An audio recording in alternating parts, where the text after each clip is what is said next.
आज जो टॉपिक ले रहे हैं वो एक ऐसा टॉपिक है जो सभी एग्जामों में आता है। खासतौर पर अभी आपके सामने 3 एग्जाम हैं, ग्रेड 3 है, सीईटी है और ग्रेड 2 का एग्जाम है।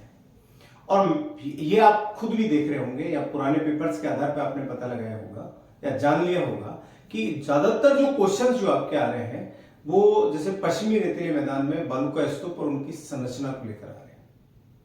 और ऐसे क्वेश्चंस आते हैं कि कई बार सोचने पर मजबूर होना पड़ता है, तो हम उसको बिल्कुल सरल तरीके से आपको बताने का प्रयास करेंगे। जैसे पश्चिमी रेतीला मैदान है, तो ये पश्चिमी रेतीला मैदान 33 सागर का अवशेष माना जाता है। पश्चिमी रेतीला मैदान 33 सागर का अवशेष माना जाता है और ये रेतीला मैदान आज 61.11% भाग पर फैला हुआ है। और यहां राजस्थान कि ये तो इसका क्षेत्रफल हुआ, और यहां राजस्थान की 40% जनसंख्या निवास करती है। कि 40% जनसंख्या निवास करती है और इसे 33 सागर का अवशेष माना जाता है। कि कई बार ऐसा पूछा जाता है एग्जाम में कि पश्चिमी रेतीला मैदान किसका अवशेष है, तो पश्चिमी रेतीला मैदान 33 सागर का अवशेष है। पश्चिमी रेतीले मैदान में आपके इसके अलावा प्रश्न क्या बनते हैं कि पश्चिमी रेतीले मैदान को शेष राजस्थान से कौन सी वर्षा रेखा अलग करती है। तो आप जानते हैं कि पश्चिमी रेतीले मैदान को 50 सेंटीमीटर वर्षा रेखा शेष राजस्थान से क्या करती है, अलग करती है। कि 50 सेंटीमीटर वर्षा रेखा जो है वो शेष राजस्थान से अलग करती है और इस पश्चिमी रेतीले मैदान को 25 सेंटीमीटर वर्षा रेखा 2 भागों में बांटती है। एक भाग जो 10 से 25 सेंटीमीटर के मध्य में है, दूसरा भाग जो 25 से 50 सेंटीमीटर के मध्य में है। 10 से 25 सेंटीमीटर वाला जो भाग है उसे आपके कहा जाता है शुष्क रेतीला मैदान। शुष्क रेतीला मैदान कहा जाता है। और जो 25 से 50 सेंटीमीटर वाला भाग है उसे आपके कहा जाता है अर्ध शुष्क प्रदेश कहा जाता है। अर्ध शुष्क प्रदेश कहा जाता है और ये 25 से 50 सेंटीमीटर वर्षा रेखा के मध्य में है। इसके अलावा जो आपके प्रश्न पूछे जाते हैं वो पूछे जाते हैं कि शुष्क रेतीले मैदान को लेकर। शुष्क रेतीला मैदान, तो शुष्क रेतीला मैदान जो है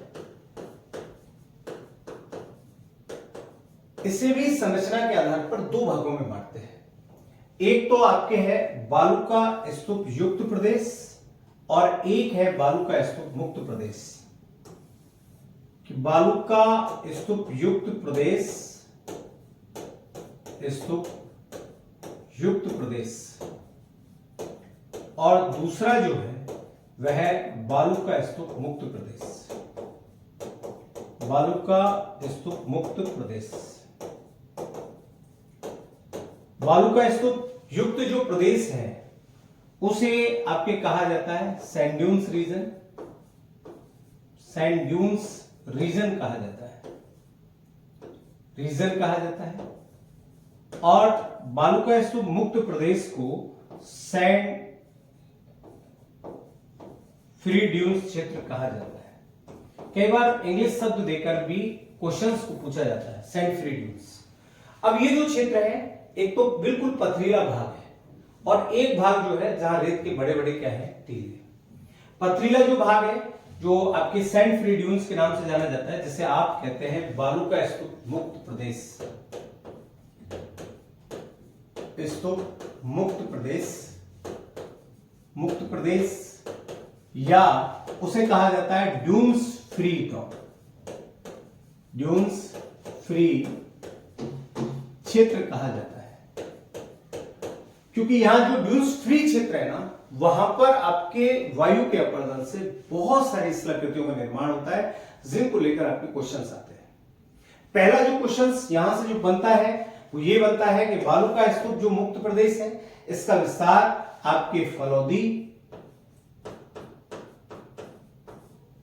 जोधपुर, पोखरण, जैसलमेर, पोखरण, जैसलमेर जैसलमेर, और इसके अलावा आपके बालोतरा बाड़मेर के मध्य में है, बालोतरा बाड़मेर के मध्य में है। और यहां वायु के अपर्दन से अनेकों स्थलाकृति बनती है। उन स्थलाकृतियों में जो इस क्षेत्र से, पहला तो इसका विस्तार पूछ लेते हैं, किन किन के मध्य में है, तो फलौदी जोधपुर, पोखरण जैसलमेर और बालोतरा बाड़मेर का जो क्षेत्र है यहां पर। फिर यहां से क्वेश्चन बनता है कि बालू का स्तूप मुक्त प्रदेश में गुंबद नुमा संरचना मिलती है, उसे इंसेल वर्क कहा जाता है। एक तो ये, एक क्वेश्चन ये भी है कि इंसेल वर्क का उदाहरण है, तो इंसेल वर्क का उदाहरण आपके आबू का पठार सिरोही में है, आबू का पठार सिरोही, ये इंसेल वर्क का उदाहरण है। और ये एग्जाम में आता रहता है कि आबू का पठार है तो इंसेल वर्क है। तो ये क्वेश्चन बालू का स्तूप मुक्त प्रदेश से आता है और इसका विस्तार और यहां बनने वाली संरचना को लेकर के आता है, क्वेश्चन आता है। इसके अलावा आपके बालू का स्तूप युक्त जो प्रदेश है वहां पर आपके जो बालू का स्तूप बनते हैं उनकी संरचना को लेकर आता है कि बालू का स्तूप युक्त प्रदेश को लेकर आपके आता है।